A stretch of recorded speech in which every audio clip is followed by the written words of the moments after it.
My biggest concern is around possible losses arising from higher than expected insurance losses. We've seen this in other great companies where underwriting mistakes end up crippling businesses previously considered exemplar. While I understand that Berkshire's culture is unique and the insurance division is full of talented individuals, this is a risk that concerns me. Many of us shareholders feel comfortable now, given the privilege of having Mr. Buffett, Mr. Munger, and Mr. Jain looking at these deals. However, there will be a day when this is no longer the case. Is it reasonable to think that over the long term, Berkshire should focus on plain vanilla short-tail insurance businesses like GEICO and reduce the size of some long-tail risk?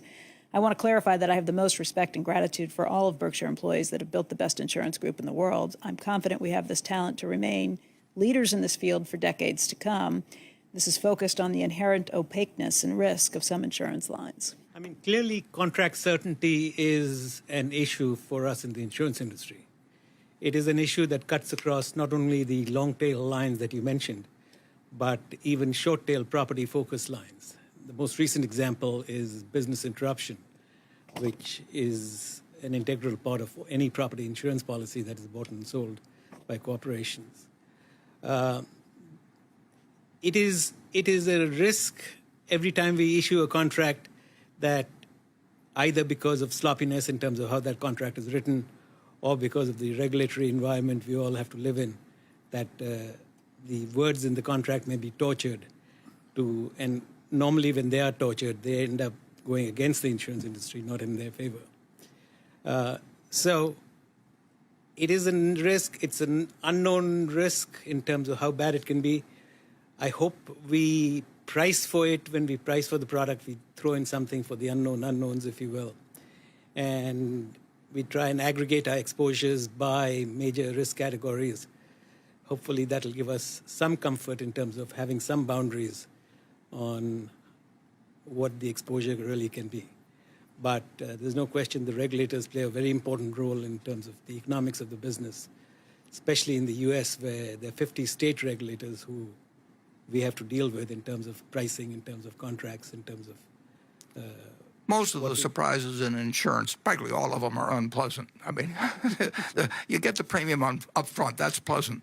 And then from there on, you get some very imaginative losses that come through, and you get some that you've taken on. We are willing to lose in terms of sort of the outside limit. We think we're willing to lose $10 billion in a single event. And we want to get paid very appropriately for that. But we've got the resources to do it, and